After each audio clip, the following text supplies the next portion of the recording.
And thank you for watching. I want to talk about why I feel that we live in a conspiracy theory.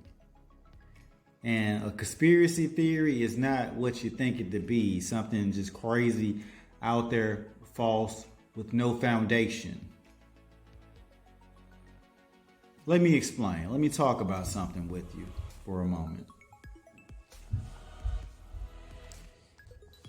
I'm going to tell you a story about myself, and I'm going to kind of lead it up into what's on my mind right now.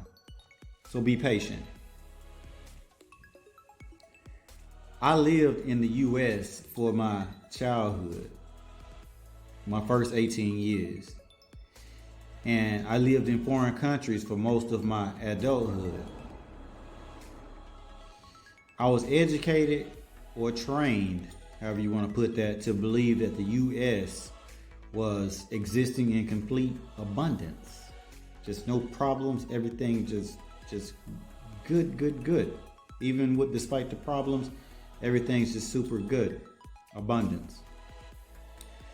I left the U.S. when I was 19 years old. I got a girlfriend in Japan, like a first serious girlfriend there. And she taught me about being a deep listener. She taught me how to be vulnerable. I didn't understand like that whole concept and how powerful that was. And she taught me how to lose myself without actually losing myself or who I was. So she taught me basically how to have a higher level of empathy, how to see myself in someone else's shoes. And it was a really powerful lesson. And I really appreciate her for that. I met people there in Japan, many strangers that seemingly really gave a fuck about me. And I felt special. Not that I didn't feel special in my own country, but a special kind of special is how I felt. It was a unique thing. And to realize that Japan was rich, just like similarly to the US.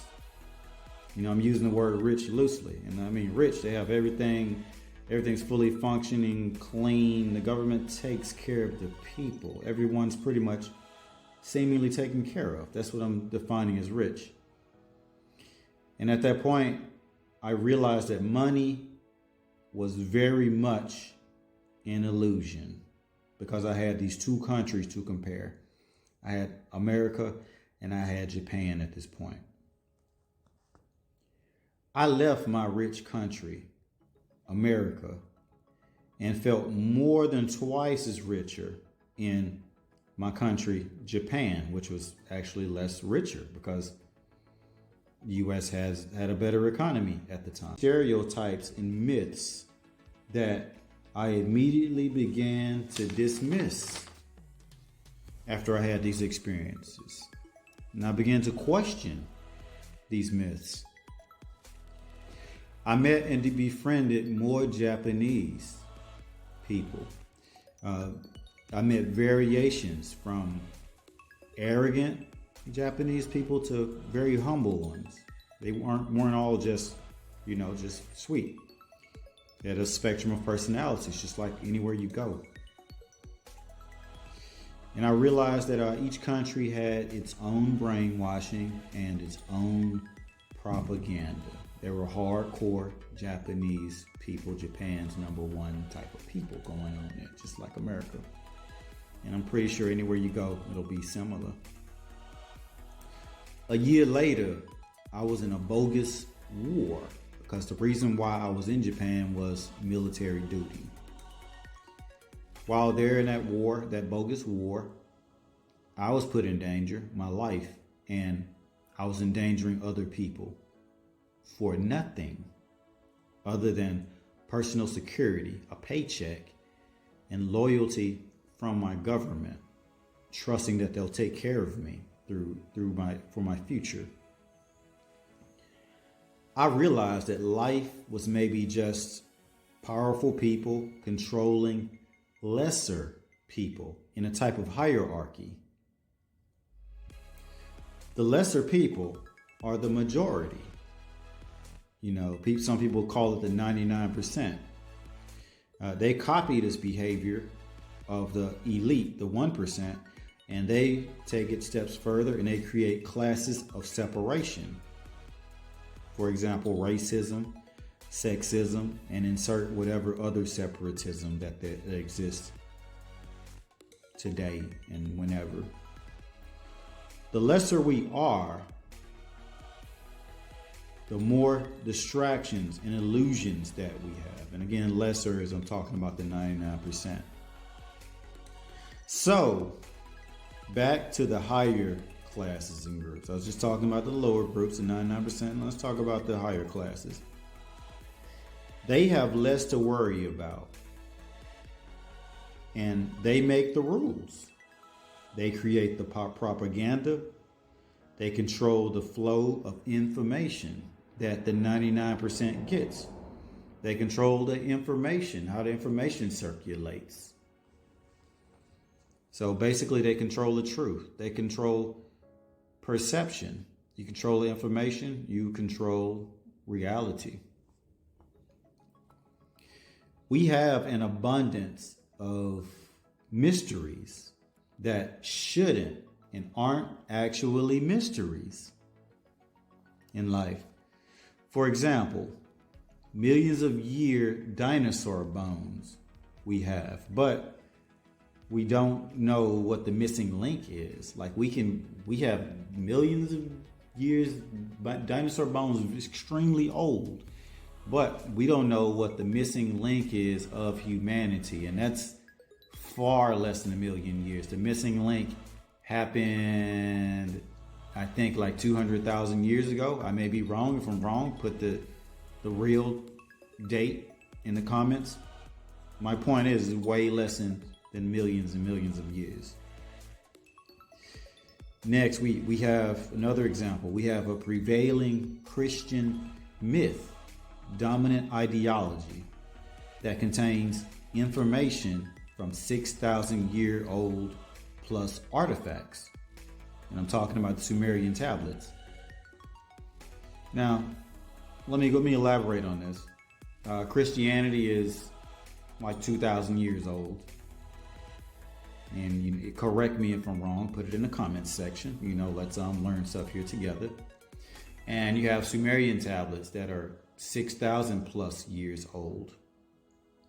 And many of the things in the Bible are from the Sumerian text, the 6,000-year-old text. And many people say or talk about the Bible being a collage of information handed down from various information points, which makes it misleading. And I don't say misleading as you shouldn't believe in it or follow it or it's not great. I'm just saying misleading for someone that's trying to understand the true nature of everything and get the truth. Nextly, we had a space race around the 1950s or so and forward that it produced proof of things outside of the planet supposedly, and these proofs looked antique. They look antique. So you had this technology that was hundreds, maybe even hundreds of years into the future, but your proof was equivalent to the same time frame at that time. Your proof should be 200 or 300 years into the future, just like your technology that got you there and took the pictures and got the data. If you had some futuristic machines to do that, you should have some futuristic proof, but they didn't. They had grainy, ridiculous photos and a bunch of just stuff you got to really stretch hard to try to believe and make true. And then next, we have the money system that facilitates single people to survive at a better quality than millions of people, even billions of people. So you got one or two people that can survive better than a couple of billion people when there's 8 billion people on the planet, 7 billion, however many. And the system's set up that way. And you got to question this. No one's questioning this. Everyone's just accepting it and going with the flow of the narrative. The purpose of these narratives, in my opinion, are money and control. So if you want to learn what these narratives are all about and what the truth is, follow the money and follow the control. Follow who's in control, follow the money. Have I done that? And can I tell you anything? No, I can't, not yet. But we'll work on that. And in the past, like the very deep past, the governments and religious systems, they use religion as their highest connection of control. Remember back in the Middle Ages when the church was running everything, running the world, and they used that as their highest form of control, because the way you control the people, everyone knows this. You just say, God said it. How can you argue with that? And remember, back in those days, witches were burned. People were burned and accused of being witches. All kind of ridiculous stuff that you would just think to be barbaric right now was going on back then. Holy wars in the name of your God. So you're doing unholy things to uphold a holy paradigm. Make it make sense. Make it make sense. Now we're in the age of Aquarius. All of that stuff is going on in the age of Pisces. Pisces is about Christianity and organized religions and secret societies and things like that.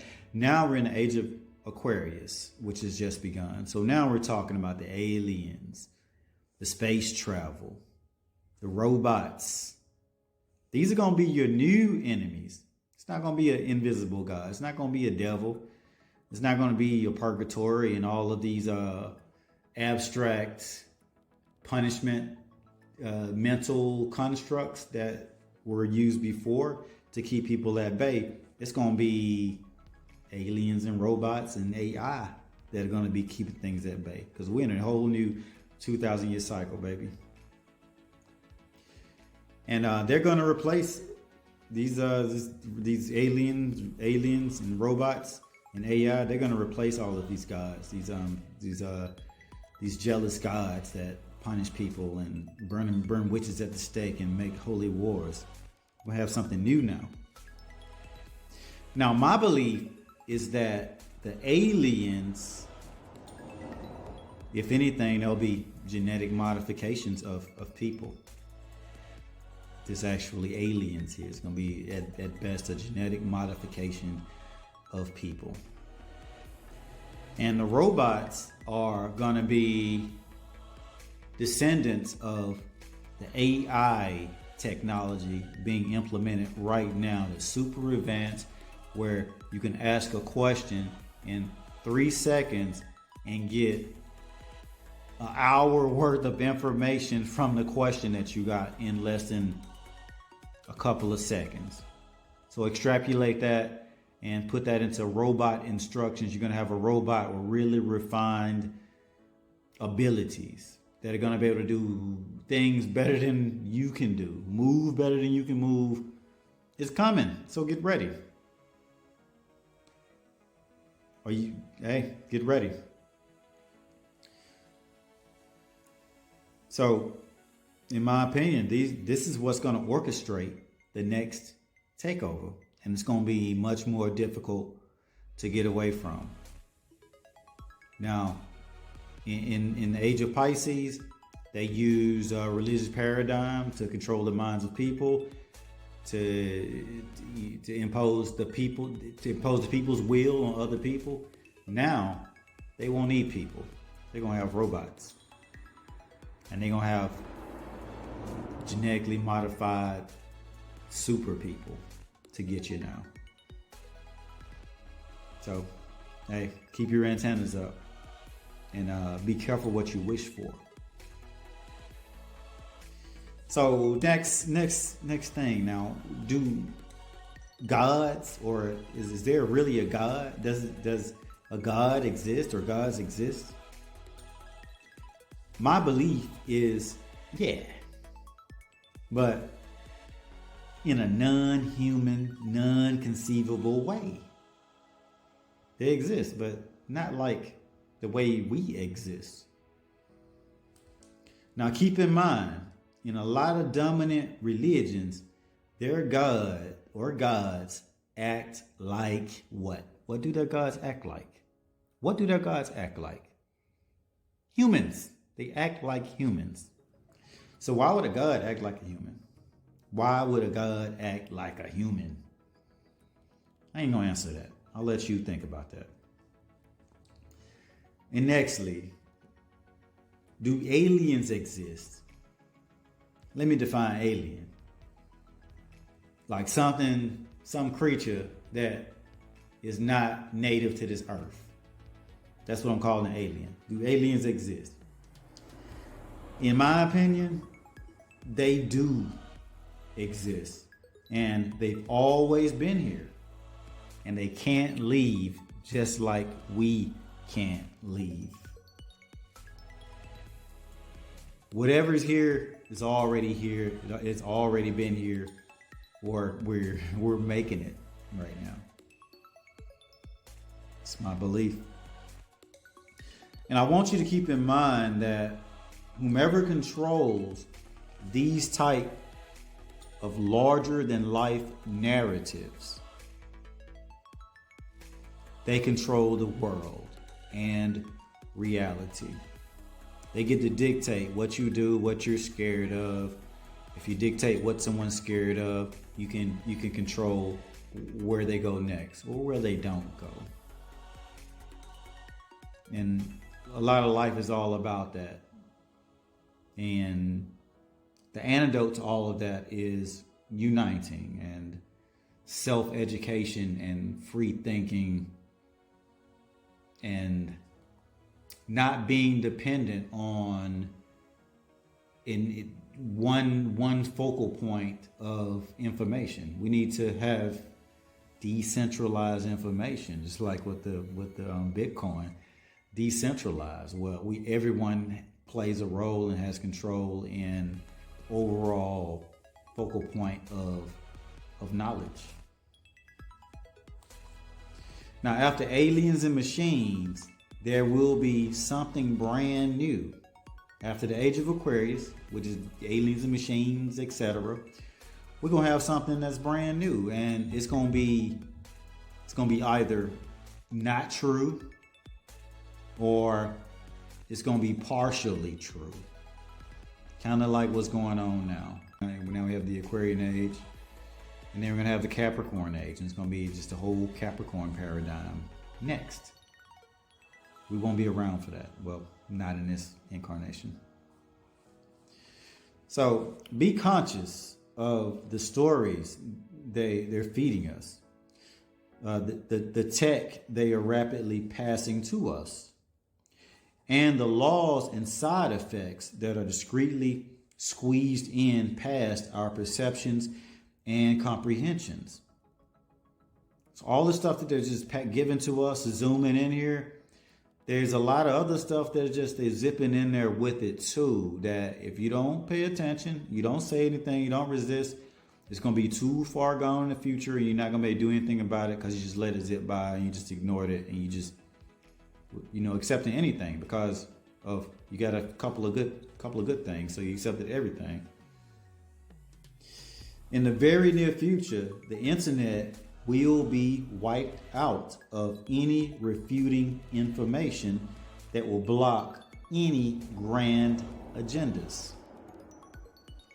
So whoever's at the top, or whoever or whomever is at the top, pulling these strings, making these big moves that we follow, they know that information rules the nation, and they're going to make sure the information is worthy of ruling the nation for them. So now let that all sink in, and do what you will and make of this information as you like. That's all I have, and I just had those thoughts. You take care of yourself. I love you. Step away more often to think about how you and only you want your future to be steered.